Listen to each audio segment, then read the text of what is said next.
Welcome to the podcast, Whiskey and a Map. Stories of adventure and expeditions as told by those who live them. I'm your host, Michael Reinhart. As an adventure photographer, I travel to the world's wild places to learn about the people, cultures, and wildlife that inhabit them and bring back their stories. It has been said that many adventures and expeditions started simply with a map and a glass of whiskey, a desire to go and see the world's wild places. You're invited to pull up a chair, pour yourself a glass of your favorite whiskey, and join us as we hear stories from another one of our friends just returned from the field.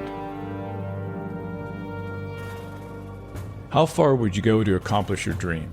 Would you risk death? In this episode, we are joined by Cyril Derreumaux. French-born, now American citizen, Cyril considers himself a citizen of the world. Fluent speaker of 6 languages, Cyril is attracted to learning and discovering new cultures and places. A move to California following his profession in the wine business led Cyril to begin exploring the world of outrigger canoeing and kayaking. This led him to the Great Pacific Race. Joining a team of 4 men, they rode from California to Hawaii, making the crossing in 39 days and setting a Guinness record. Inspired by stories of maverick ocean explorers, Cyril began to plan his biggest expedition, crossing the mid-Pacific on a kayak with solely human power from California to Hawaii. Despite delays and a failed attempt, Cyril accomplished this goal in September 2022, reaching Hawaii and becoming the first 100% human-powered kayaker to accomplish such a feat. A member of the Explorers Club, Cyril hopes that his adventures will inspire others to find their own dream and go after it. All right, welcome to the podcast. Today we have our friend Cyril Derreumaux. Cyril, how you doing? I'm doing fantastic. Thank you, Michael. That's good to see you. We have a lot to talk about in your various adventures. But as is a tradition here at Whiskey and Map, we always start off with a good drinking story. Do you have one for us?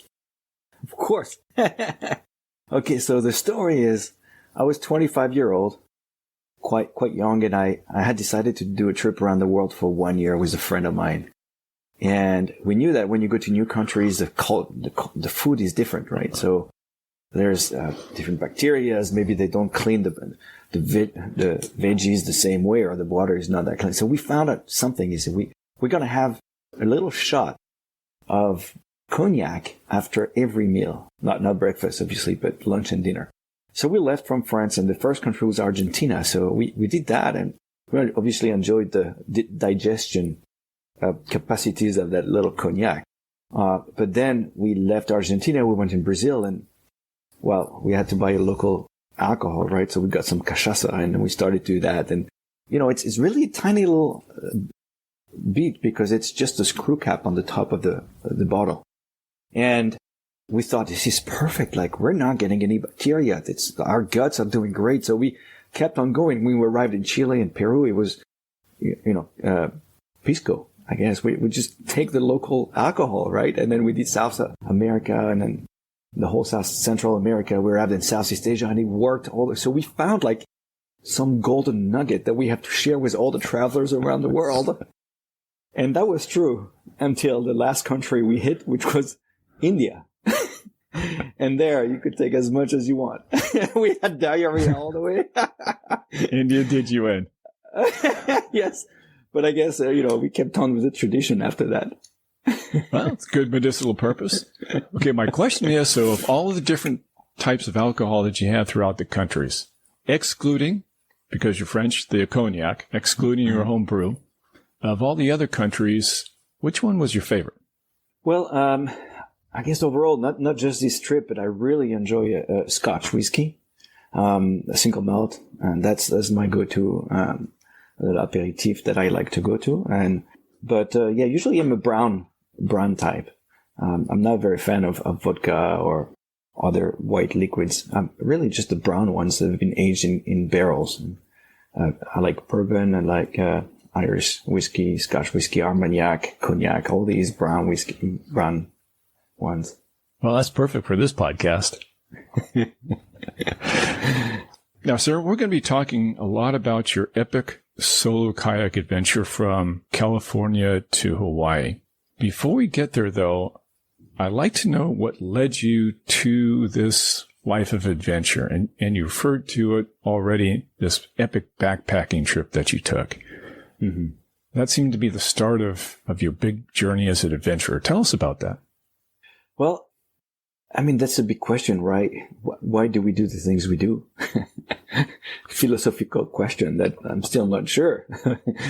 But I think that's a question everybody should be asking themselves. And just as an introspective question, it's interesting to do. Now, I think there's a personality type. I'm really extrovert. I love to discover new things. I don't know if you're familiar with the Enneagram. I'm a type 9, which is type 7, which is I'm never not satisfied with discovering something. I'm the enthusiast. So I'm like a little puppy running everywhere.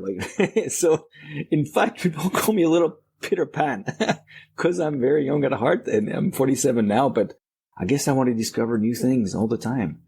So you started out, I think it was in 2002, on this just journey around the world. You bought out a backpack and what was the plan? So to lead to that, there was a lot of a trajectory. So I would go, if you allow me, I would go back to my roots. And I had a childhood where I didn't travel much more than like my own country. Like I was born in France and I was going in Brittany, west of France for the vacations, but we didn't really travel overseas. My childhood was really nothing really exciting more than just going to the little village, little school, and just playing soccer on my bike, like uneventful, so to speak, but very grounding. And when I discovered my wings, it was 18 years old. I did a year as an exchange student in Arkansas, out of those places, because I wanted to go to America. And the host family found me from there, and I went there and I discovered what I call my wings. And then I felt like free. I love to discover a new culture, speak a new language. And I said, I want to do that. And that led me to doing a master's degree in international business. That was a year in Oxford, England, a year in Madrid, Spain, a year in Paris. And then why not go to another country after? So I moved to Italy for 2 years in Milan, learning Italian after Spanish. And then after, that's when my trip around the world in 2002. I wasn't ready to go and start working. I had a business degree, so I could be working on M&A and banking and all that like all my friends were doing. But no, I didn't really care about searching career yet. And it was a friend of mine who said, okay, how about we do 12 months, low budget, backpacking, stay at people's house and friends of friends and just travel the world. Because we know that we have not much money, but we have time now. 20 years down the road, we'll have money, most likely, but we won't have time. So that was the philosophy. Let's enjoy it and go. But there was something about that trip. There was an interview that I heard you do, and you said that after that backpacking trip, you were never the same. What do you mean by that? Well, throughout our lives, we understand that there's key moments where there's a before and there's an after. And that trip to me was a defining moment. I felt a connection with all the cultures of the world. I felt like this is what life is all about. I did my trip around the world for $7,000 1 year. It's so little money. And that includes the flights. It includes, my budget was $10 a day. And after having lived overseas, it was the best way to connect with all the other cultures. So we did South America, Central America, Southeast Asia. We arrived in India. And most of the countries that were cheap, like I couldn't go to Australia. It's too big. It's too expensive. I couldn't go, to mostly Europe. And I said, okay, Europe, I'll do it later. But those countries that I chose were just very good for me. And then, so I was raised Catholic. I'm going to talk about religion a little bit. I was raised Catholic. And that trip just opened my eyes towards more of a different approach to believing in the oneness. I call it the oneness now. Because when you arrive in Brazil, it's like, okay, well, they have different religions, some that are, inherited from Africa.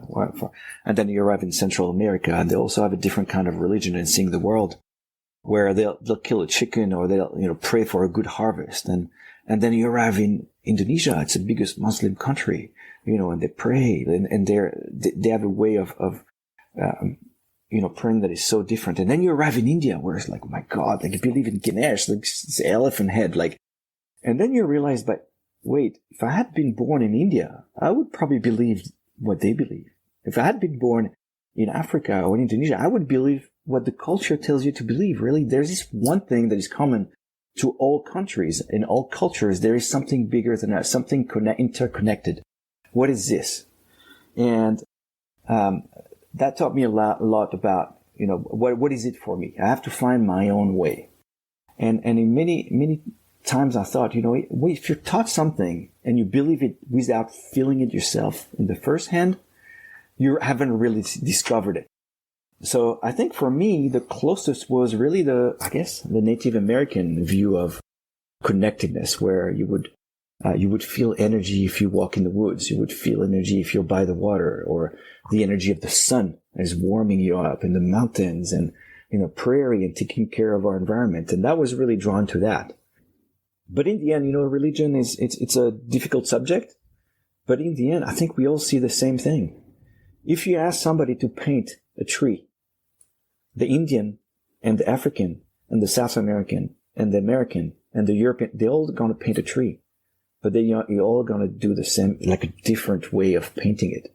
So that's how I see it. Very interesting. Yeah, I can see how that is a life-changing experience. I guess I got a taste of it. I just came back from Cambodia and Vietnam, and Cambodia is 80-90% Buddhist, and really get immersed in that and see the people and how they relate to that oneness. It was pretty fascinating, like I say, eye-opening. And then being out with the tribal folks in the jungles there, how connected they are to that environment. I can see how that trip was a life-changing experience. Yeah, and then it teaches you so much that every culture has something to teach you. Like you say, I did Zen meditation. I started Zazen, from the Buddhist religion. And I think it was great perspective. I didn't feel what I felt on my Catholic journey, So feeling one with also the human race. I really feel a citizen of the world. I was born in France. My heart is French. I'm now American citizen as well. But it's just a stamp on a book, really, and feeling the oneness and the connectedness with other human beings, like we're all the same. We all search the same thing. We want a happy life, a better life, a happy, family, and our loved one. We want them to be okay and, thrive. So we all want the same thing. Yeah, I think, adventure and exploration, it's not so much planting your flag on top of the summit or whatever thing you conquered. It's that journey through the culture and how you grow. Your perceptions are challenged, perceptions grow, you see things in different light, and you hopefully become a deeper, better person. Yeah, and I think it's what's missing now. People travel very fast. You could be to India tomorrow.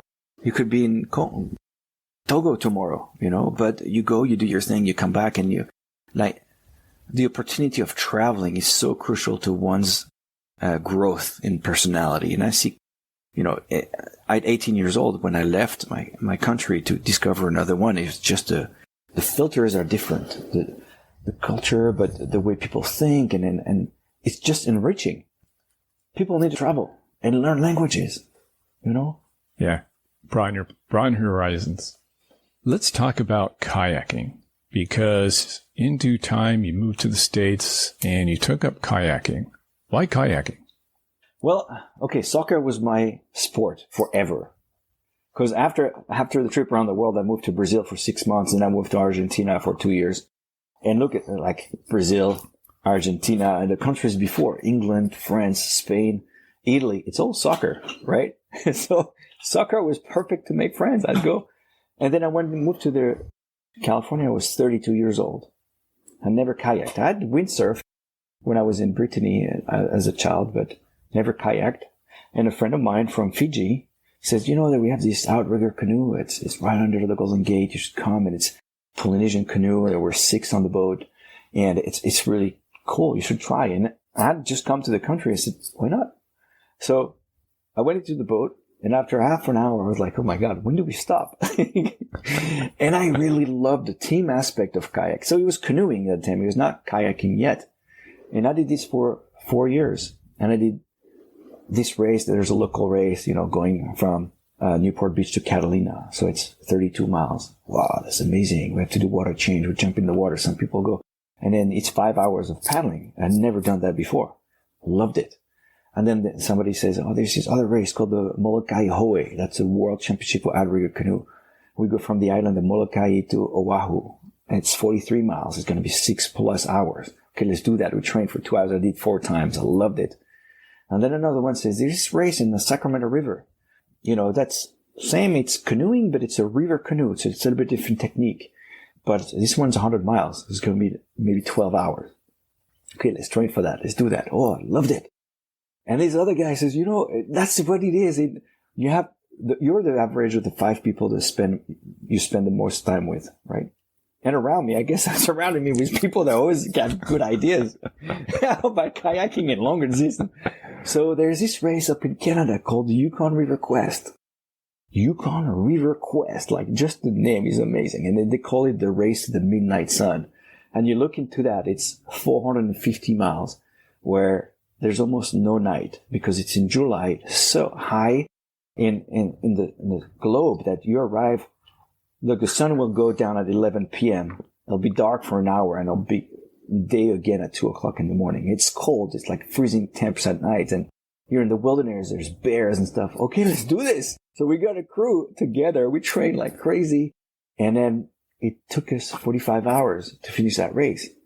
And in the end, that was my first race where I thought, wow, I'm pretty good at long distance.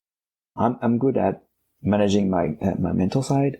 I'm managing my effort. I'm self-aware that I know that I shouldn't push, or when I push, when should I push, and managing my nutrition. And, through these experiences, I learned more and more. So I did that race 3 times in a 6-man canoe, in a 4-man canoe, and a 2-man canoe. And then I stumbled upon another crazy website called the Great Pacific Race. Imagine the name, the Great Pacific Race. That just alone makes me dream. The Great Pacific Race.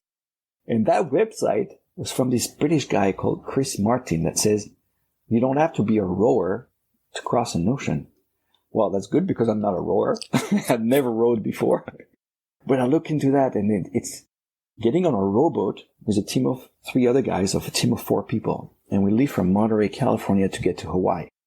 So the first thing is great. It's like 3 hours from where I live because I'm next to San Francisco. Okay, I'm going to learn how to scull. I'm going to put a crew together. And it didn't go as planned because I couldn't finance. I couldn't find the money to buy the boat. So I had to postpone that a couple of years. But eventually in 2016, we did that race and we won. We got first place. We got the Guinness record in 39 days and 12 hours, something like that. Amazing. And amazing. It was a team of very international people, just like I like it. There was my friend Thiago from Brazil. There was Fiam from Iceland. And there was Carlo from the US. And I was a Frenchie in the team. So we were called Team Uniting Nations. Very cool.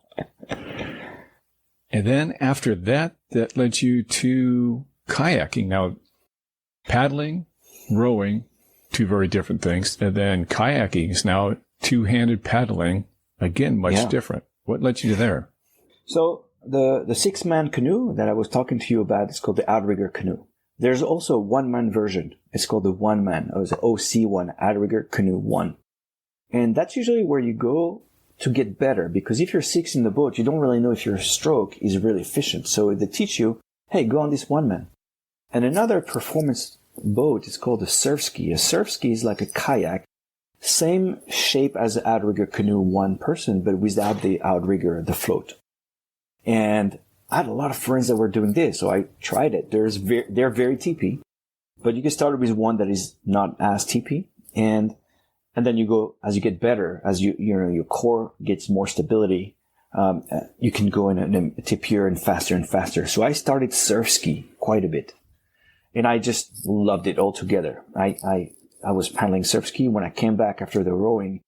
First of all, I said, okay, these 39 days, you row 2 hours, you stop 2 hours, row 2 hours, all day, all night.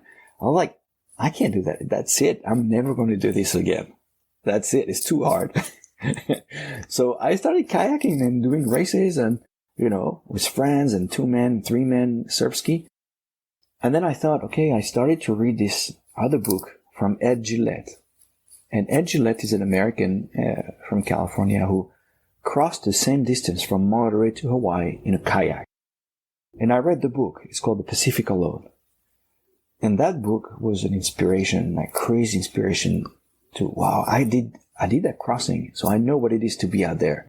And this guy did it in a kayak.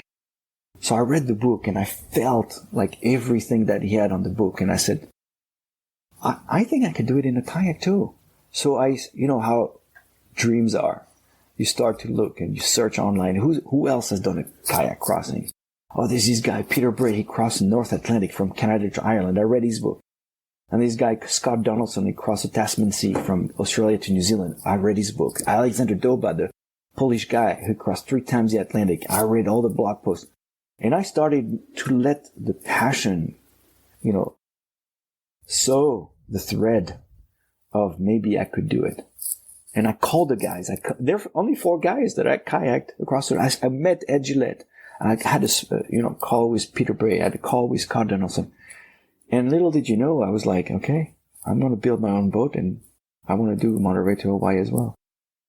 That's a heck of a commitment because that's about 2,500 miles of open ocean by yourself in a kayak, which is, it's close to the water edge. So not a lot of gunnel there to protect you.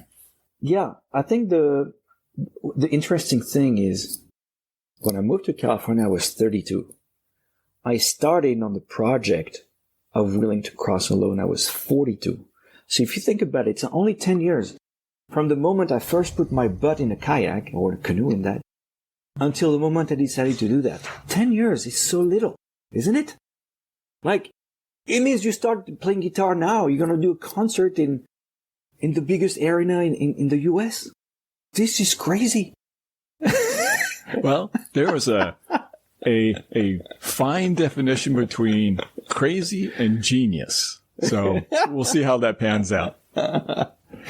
Well, I imagine you just don't cross in any type of kayak. Tell us about the boat that you had designed for you. Mm.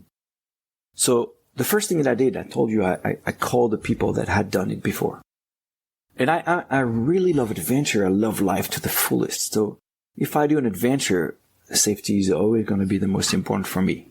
So I looked at all the different designs and I came up with one that would be the safest. Not the fastest, the safest. That means it's a kayak that is 23 feet long, not very wide. It's about 75 centimeters, so less than a meter wide. And it's a kayak, right? So the big difference between ocean rowing and kayak. There's been 800 crossing and rowing boats, of which 230 were solo. Kayak, there's only been 4 people, so 6 crossings in kayaks. And the reason it's much lower to the water, you have to be able to touch water on both sides of the kayak. And you're using a paddle, not oars. You're not going backward, you're going forward. So there's many changes, right? But one thing I wanted to have is a boat that would be really seaworthy. That means I wanted to have a cabin that would be closed in. So if there was a storm, I could go in, close the hatch, completely waterproof. I wanted a boat that could be self-rightening, right? If I do capsize, I need it to be such a design that it would flip and come back on the right side, right? So that meant having a certain design, having a lot of ballast. The weight should be under the waterline. And then what I wanted on that boat is also apply all the technology and the electronics that I had on my first crossing. That means I wanted to have a plotter. I wanted to have a water maker because I can't really carry 70, 80 days of water. I could carry the food, 4,000 calories a day. But I couldn't carry both food and water. So I wanted to have a water maker, and the water maker needs to be powered. It's electric. So I need solar panels. I need lithium-ion batteries. I need a plotter. It's like a GPS, right? But also I need AIS, which is automatic identification system. And that's what the boats that go overseas or on across oceans use so that they can be seen by other boats and they can see other boats, right? It detects other boats. I press on the button. I see this container ship is going at 15 miles an hour. The name of that boat is such and such. It's going at that direction. there's a probability of encounter or not, right? So this is AIS. I've got an RTE, which is radar transmission enhancer. That's an antenna that reverberates the radar that they will use, the container ship, so they see me. My boat is made of carbon, super light. It's 80 kilos, so 200 pounds empty. But with all the food and everything, it's 800 pounds. But it's small compared to a container ship. They wouldn't see me, so they need that. I need that RTE. And I need the backup of the backup of backup. So I have a water maker. I have a backup of a water maker. I have a plotter. I have a backup of a plotter. And I have a backup of that. Another GPS with handheld with all the AAA batteries. I've been thinking like for 4 years like crazy to have every option on that boat. So how did you design a cabin into a 20-foot kayak? Well, it's custom. I'm 5'10", and first I spoke to Peter Bray. I told you he crossed the North Atlantic, and that's on my bucket list at some point. Maybe I'll do it one day. But what he did is amazing. He went from Newfoundland in Canada, arrived in Ireland in 76 days. And I talked to him and said, Cyril, my boat was great. You need to talk to Rob Philo in England. And he's the one who designed it. So I called Rob and he said, Cyril, I built the boat for Peter in 2001. We're in 2019. It's 20 years ago. I'm retired. And he was an old man. I don't work anymore. I don't have a shop. How do you want me to build a boat? And I guess I must have been contagious, passionate enough that he said, okay, Cyril, I'm going to build my last boat. And it's going to be yours.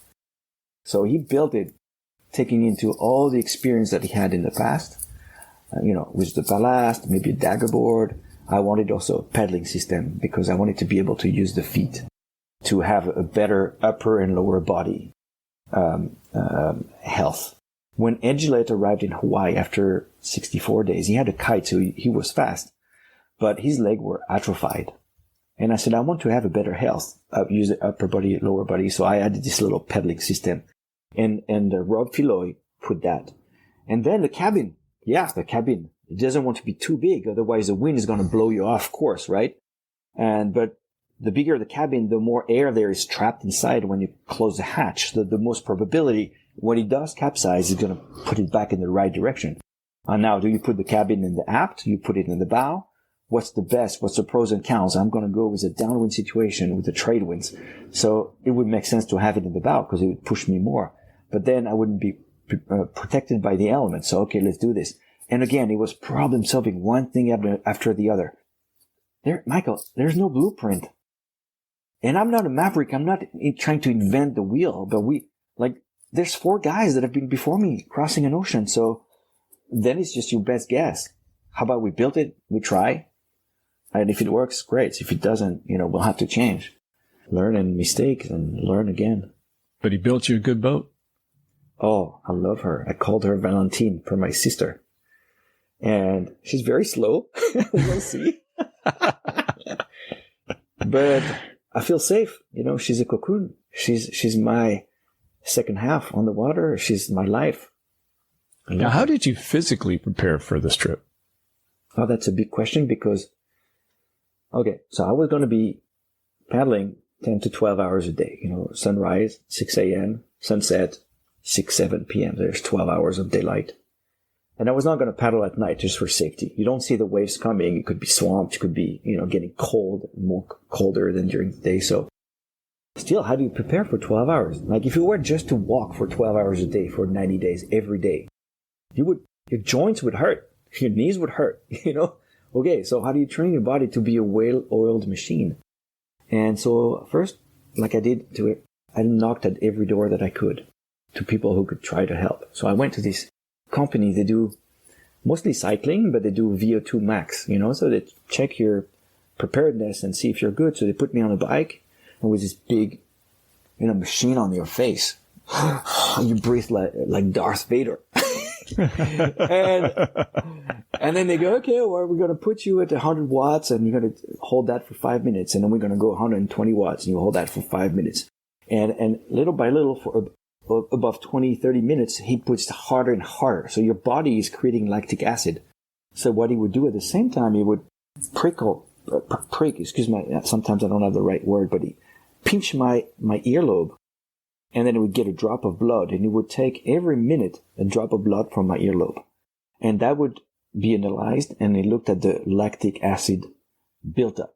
And the moment your muscles can't deal with the lactic acid, that's when you have to stop. And the power is too hard, you can't keep going yet. Like your muscle says, I can't do it anymore. So he did that for like 30 minutes and said, Cyril, his name was Tim. He said, Cyril, not very fit. Well, okay, so what do you mean? They say, well, you're not a sprinter and you're not a marathoner. You're just in between. So here's a protocol. And, he told me, you're going to do those 12 hours a day. That means you need muscles, obviously, but you need efficient muscles. You don't need too much big muscles. But also your tendons and your joints we're going to suffer a lot. And you could have a tendonitis if your tendons are not strong enough. Your joints can suffer because it's repetitive motion. You do the same motion over and over. So for the next year, you're going to have to do the same exercise, long hours. And I recommend you to go at 140 beats per minute. So it's just under the threshold of where your oxygen, is your anaerobic training. And for my age, that's the perfect. So he says, don't just kayak because, then you could get hurt in your training. And the one thing I wanted to start is to feel strong when I started and injury free.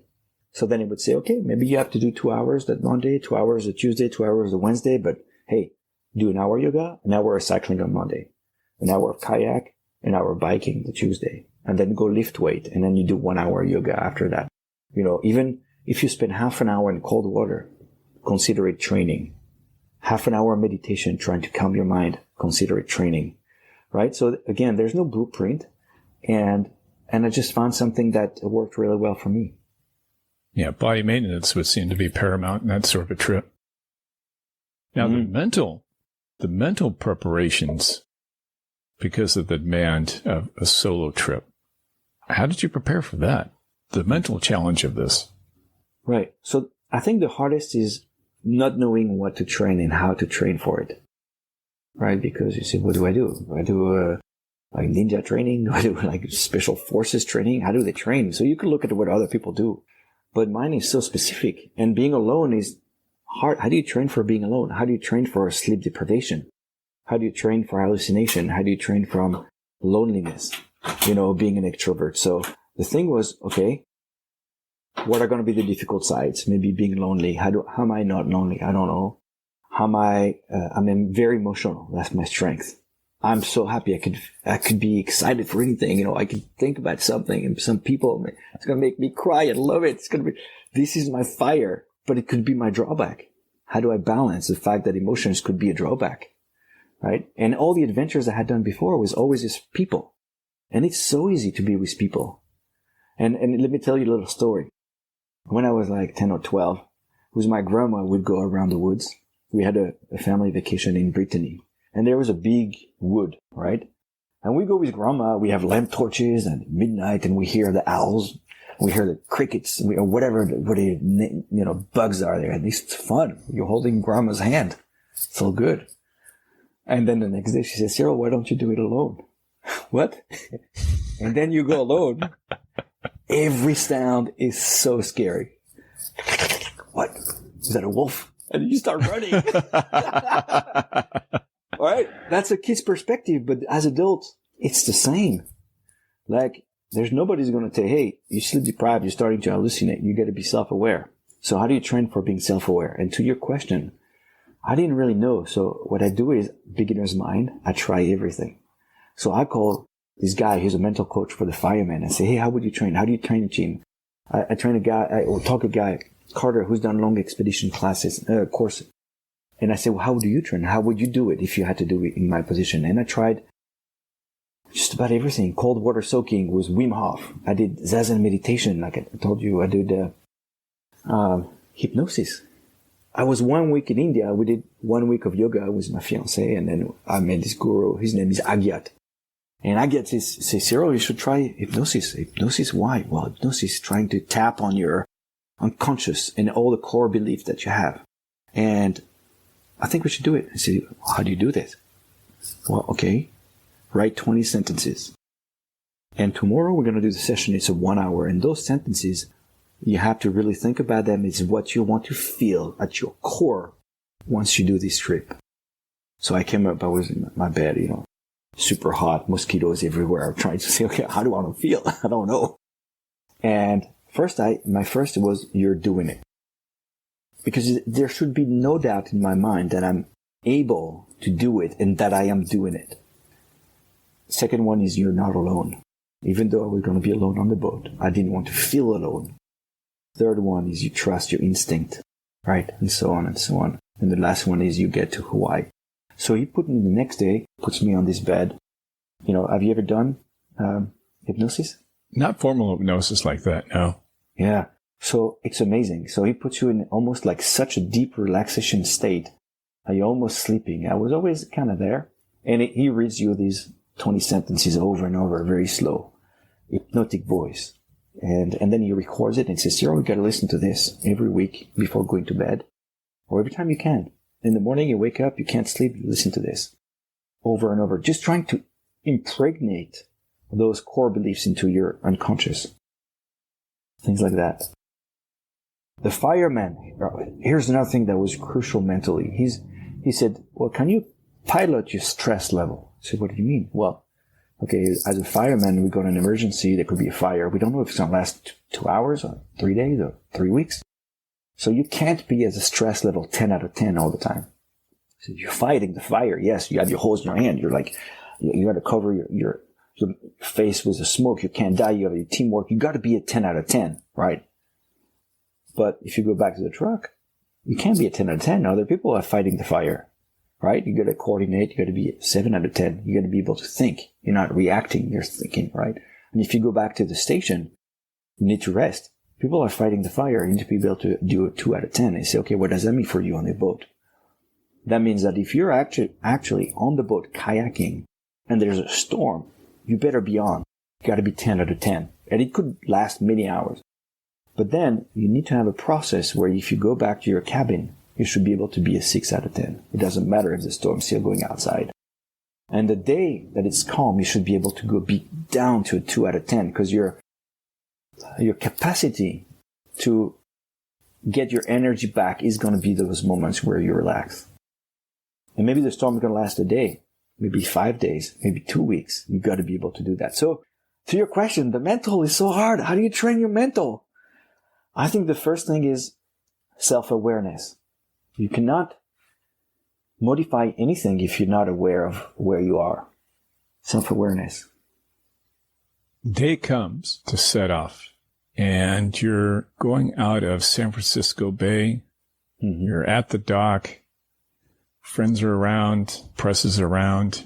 You push the kayak off the dock. What were you feeling at that moment? Well, you're always a little bit scared. I mean, the pressure has been building up week after week. Did I get this? Did I do that right? I need to change this. I need to buy this. I need to add this. Do I really need this part? And then you're waiting for the right weather window. You can't go if it's going to be windy because one of the things, if you have to get off the shore far enough so that if the wind starts to pick up, it doesn't bring you to the coast. So finally, it's happening. The tide is right. So it's right under the Golden Gate. There's this little cove called the Horseshoe Cove. Okay, so I put the boat the day before, 5 o'clock in the morning. The sun's rising. It's in June, early June. Temperature's fine. All of my friends are there. And I'm super happy. Like, this is the day. The tide is going out. Sun's rising slowly. And it's an ebb. So it's going to push me out the gate. And it's like a funnel. Under the Golden Gate is a funnel. There's a lot of water of all the bay that's pushing me. So 5 o'clock I go. And when I push the dock, I just feel free. I feel like, yes, I've done it. I feel so happy because, in these expeditions where the custom boat was a lot of money, making room in your life to be able to go for 3 months at sea and preparing everything so you can go. You write your will, you put a message in all your emails, you close your account, you put everything on automatic pay. Your friends and family are aware. Like, there's so much going on just to be able to be at that starting point. And I felt, yes, I've done it. Yes, this is what I want. I feel alive. I love it. I love you all. And then I go, and I feel so nice and free, and there's a container ship that goes on my side, and then, okay, lasts for 2 hours, and then the boats that had been following me, was my brother who was here. My brother lives in California too, and my fiance, and my friends. All right, one by one, they peel off and say, okay, this is Point Bonita, this last little point. After that is the ocean for 2,500 miles. And then you turn around and they're gone. That's you. And I didn't feel afraid. I felt like, yeah, this is what I want. This is what I want. I feel, yes, it's me and the ocean now. So now you're by yourself. There's 2,500 miles of ocean in front of you. What happens next? Well, the first 2 weeks are the hardest. And I knew. So many things change. If something breaks, let's say the batteries, or some bad connection, solar panels, the water maker doesn't start well. If something breaks electronically, it's usually the first 2 weeks. But then you start, you're completely alone, so you have to I paddle a lot, like I did for 15 hours the first day to do those 35 miles off the coast. And you do that for a few days in a row. So your body's like still in shock, because even though I had trained, I usually don't train more than 3-4 hours a day, right? So there's a physical exhaustion, and then the sleep deprivation, because off the coast of California, there's a lot of container ship. So my protocol for sleeping was to be in the cabin, and I cannot sleep more than an hour at a time. And it's a very simple reason. My plotter can detect a boat up to 20 miles, nautical miles, right? Because my antenna is such that it doesn't go farther than that. Container ship will go 15 miles an hour, right? So that means if I have no boat within the area, then I know that for 1 hour I'm fine. So an hour later, I put my little IKEA clock, like the cooking clock. Okay, I look, and I see no boats. Okay, I'm fine. There's a boat. Okay, I don't know what's trajectory. And then the first night, you drift. You're in the darkness. It's the first time that I actually let the boat drift. So you're looking at the plotter. Where am I going? And then, you don't sleep well because the boat is rocking and rolling. So my head is moving from right to left. And then I'm a bit stressed as well, right? Because I'm starting to eat my freeze-dried meals. And then I have to make my water. I need to put electrolytes. I need to make sure that I remove all the salt from my skin. So I'm seasick for the first 3 days, because the swell is such that it comes at a weird angle. And then my boat is like, whoa, and, comes from the back 3/4 right. And it's, it just makes me nauseous, and my brain is not used to that movement. So I start to puke and vomit, and I need to keep water down. So self-awareness is so high, and it's so stressful. Start texting with your land support, and it's going well. You try to control, but yeah, the first week is really survival. And then a storm came. Where was this coming from? My weather router. I've got a team amazing, right? I've got a medical team. I've got social media team. I've got land support. The one guy, Dave, crucial. And then I have weather router. Michel is from France. And the weather router, what does he do? Every day he sends me the information of the weather for the next 3 days. And usually you can know up to a week. But he said, okay, Cyril, you can leave from under the Golden Gate. You'll be fine. 3 days, perfect. No wind. You can go as far as you can. And I did 60 miles. But then the third day, he sends me a text and he says, Cyril, okay, well, you're going to have to be patient because there's bad weather coming, like high winds. Okay, so what? I mean, it says first day, 25 knots, gusting 30. Second day, 30, gusting 35. Third day, 35, gusting 40. And that should be the top. And then after, for another 3 days, it'll go down and down. So it's another 6 days with high winds. And in general, my speed is 2 knots. 2 miles an hour, nautical miles an hour. It's very slow. So if you have winds of 25, I can't do anything. My boat is so heavy, it goes sideways to the wind, to the waves. So what do I do in that case? I put what we call a sea anchor or power anchor. Imagine this nylon line about 50 feet long that I attach to the stern line, so the back of my boat. And at the end of that, there's a big parachute. Like those dragster parachute to slow them down? That's what it does. Right. And it just lays there in the water. It doesn't go too deep. It just stays horizontal because my boat's pulling on it. But it's pulling faster than the parachute. So what it does, the wind's going one direction, creating waves on the perpendicular to the wind. but pushing my boat faster than the anchor, it positions my boat perpendicular to the waves. And that's what sailboats do too. That sea anchor will allow me to go up and down all day, all night, perpendicular to the waves. And that's not very comfortable, but it's safe because you won't roll. You won't capsize. Right? And there's a retrieving line at the end of the parachute. Imagine the parachute at the end, at the tip of the parachute, that's where the line is. If I pull on that line, it collapses the parachute and I can bring it back. Otherwise, I couldn't pull on the parachute. It's too heavy. Right? So for 3 days, okay, well, I'll just wait it out. And it's moving a lot, increasingly, but I feel safe. I had done my training. I feel good, like a cocoon. I'm fine. You know, sea anchor is doing its job. I'm still eating my little candies that I see here and there. I'm watching Seinfeld because I had downloaded some episode. And I'm attached. I mean, it's still not comfortable. I don't sleep well at all, but I'm attached here on the top of the chest and on my hips. Because should I capsize, I would, when the boat is halfway up or down, I would fall to the roof, which is at the down, right? And that could prevent the boat from capsizing. So I need to be attached so that when I capsize, my weight is still up high and then it flips better. So being attached, you feel this a little bit trapped at the same time. Because you can't really escape, If you were to go and paddle faster, you can't. So after 3 days, everything went back from back to worse. Yeah.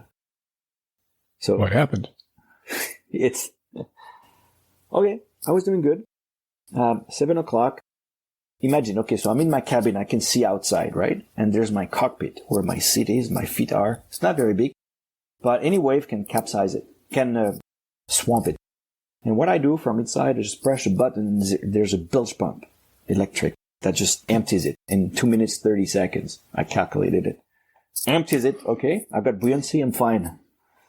But at 7 o'clock, a big waves comes and press the button. Nothing happens. It makes the noise, but no water comes out. Okay. A little bit of stress. I know the boat is insubmersible. Even if it's completely swampy, it will not sink. Okay. But a little bit of stress. Okay. And then at 7:30, 8 o'clock, I get a message from Dave, my land support on the Garmin Explorer. It's a satellite texting system that goes through Bluetooth with my phone. And he says, Cyril, I don't really see your position right now. Can you check your AIS? So I say, well, I see me and myself on the plotter. I turn it off, back on. And he doesn't see me. That's weird. And I text him back, why don't you see me? And then it takes an hour to get an answer back. So the communication is not fluid like normally it is instantaneous. I'm only 70 miles offshore, right? I'm not like in the middle of the Pacific. So it takes half an hour. I say, what's the problem? A little bit of stress. Then I say, okay, I'm going to do triangulation. I look at I've got another GPS. My Garmin has also latitude, longitude. To look at it and I plot it on my plotter and I see it's about 5 miles away.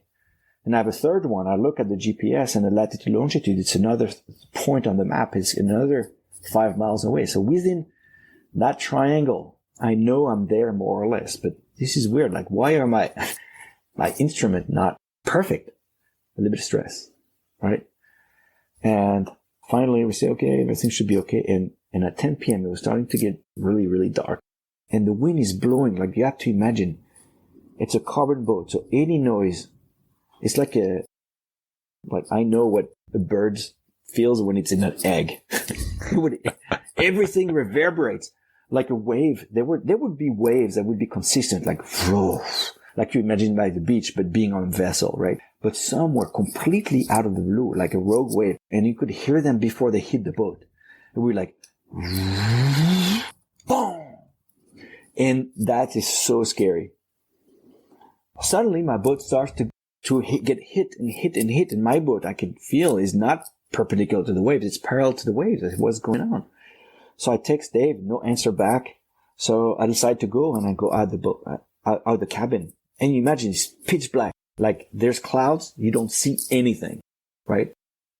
And I got my flashlight on the forehead, and I try to look, and I see my boat is parallel to the waves. That's not why. That must be my sea anchor. So I start to look back, and I can see that my retrieving line that allows me to pull back and retrieve the capstan is stuck on my rudder. Somehow the waves, moving up and down, got that line stuck in the rudder, shortened that line, collapsed the parachute. The parachute was not doing its job anymore. That means my boat is sideways. I go back in the cabin and I'm wet completely because the waves are coming, swamping the boat. And I didn't like that because I bring water into what is safe and dry. Stress goes up. Okay, I close the hatch. What do? I'm starting to, and bang! And everything in my cabin is upside down. Like everything. And then I touch myself. I'm wet. And also there's a bit of water that came in because I opened the hatch when I was coming back in. And I started to text Dave, what's going on? I don't know. My sea anchor is that. They said, okay, well, how do you feel? I said, I don't know. There's 3 solutions. And we try to assess, right? With no emotions. Fact-based. 1, I get attached to a tether and I go swim at the back and I disentangle that rudder. I don't want to do that because it was jerking like Bronco. If I get hit on the head, I pass out, I'm dead. I'm attached to the boat. I'm not lost, but I'm dead. And it's as real as it is. You feel how strong the ocean is. Option number 2, I just wait it out. I can wait for 3 days. Yeah, okay.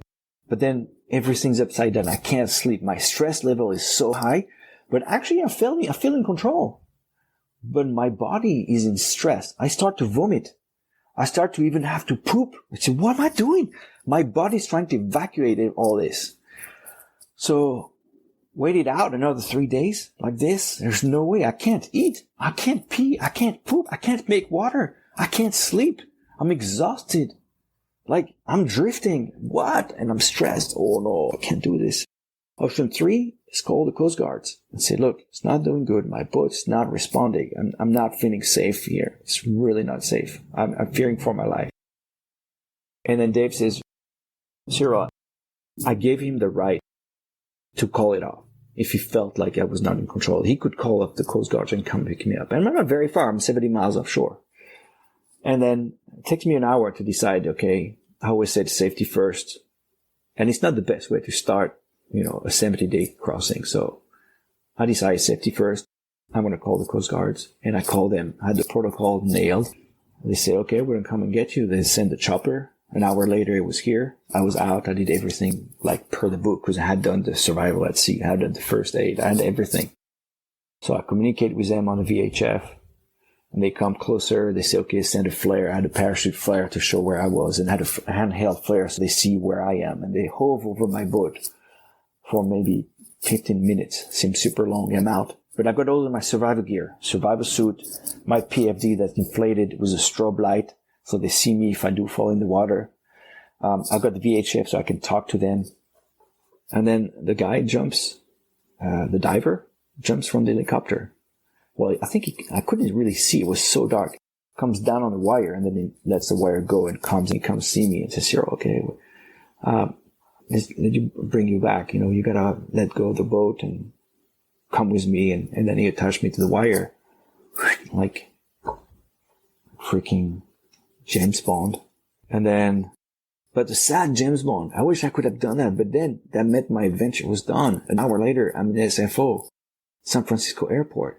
And my boat is drifting on the water. The Coast Guard save you. They don't care about the boat. They save you. They save lives. And there I am, 2:00 in the morning, calling my friend to come pick me up. Like, what did I do? Ay, ay, ay. Very tough. And then, short time later, you went out to get your boat. And what'd you find when you went out to sea to retrieve it? Well, it was actually not that far. It's far, but it's not far. It's far for a boat to go get it. 70 miles, If you go at 15 miles an hour on a motorboat, it's going to take you 5 or 6 hours to go get it and bring it back. If you bring it back at 5 miles an hour, it's another 10, 15 hours to bring it back. So I had to find somebody who was about the height of Santa Cruz. Finally, I find a towboat who allows me, agrees to come and go get it. There was no way I was going to leave it there. And when I arrived, Valentine is there, like bubbling around. Happy. Fine. She was fine. All intact. All intact. She was entangled in the rudder, but all right. I dive and I take it off in 10 minutes. And then first he's like, wow, I wasn't trained. I could have done that, not in that rough water, but hey, if I had passed out for 3 days, like literally passed out, slept, if I had my Zazen meditation good enough that I could calm myself down for 3 days and then say, okay, whatever happens, I'm fine. I'm going to be fine. But, trust, I would have been fine. I would not have died. So then the first realization is like, maybe, I could have trained more. Like, I wasn't really, but still, I thought I had done the right thing. Scott Donaldson calls you up and you have a conversation. Tell us about that. So Scott crossed the Tasman Sea from Australia to New Zealand on this small kayak in a cabin in the front. Amazing man. It took him 3 attempts. First attempt, he was rescued after a week. Second attempt, he was rescued about a week from getting to New Zealand. And third attempt, he made it. And very early before, he was always there. We did a lot of, Zoom calls and say, how's your training doing? Did you do this? Did you do that? How about that? Did you think of that? Have you tried this? Have you tried that? Amazing. And then that's the great thing is like these amazing athletes give us all their information, selflessly, whatever. And then first thing I do is we organize a call with Dave, my land support, and Scott. Scott, hey, here's what happened. I don't know what to do. I mean, should I go in 2 weeks? My boat's fine. It got swamped, but if I empty the water, I can go. So before we talk about all this, were you prepared? So yeah, I was prepared. My boat, first 3 days, perfect. I managed the sleep deprivation, my seasickness, did 30 miles a day. I felt strong. Yeah, but Cyril, you were rescued. So were you prepared? And yeah, I was prepared. I slept. For 3 days I was stuck in the cabin, but I didn't feel too fear. I felt safe. And yeah, but you got rescued. Yeah, I got rescued. When I was rescued, I did perfect. Like it was a piece of cake for the Coast Guard. Bless them. So good. They were so good. But, I had all the protocol, the probe, the VHF, the flares, survival seat. Yeah, but Cyril, you were prepared. You were rescued. So were you prepared? Say, okay. Fuck. Excuse my French. Yeah, I wasn't prepared. What do you mean I wasn't prepared? No, obviously I wasn't prepared because I was rescued. And then he said, okay. Now we can start talking about how you prepare better. Thank you for joining us. We'll see you down the road when we get together again, share a glass of whiskey, and hear more stories of adventure as told by those who live them. Until then, check us out at michaeljreinhart.com, where you'll find more of my work as an adventure photojournalist. Photos, videos, and articles of interesting people, mysterious places, and exotic cultures from the wild places of the world.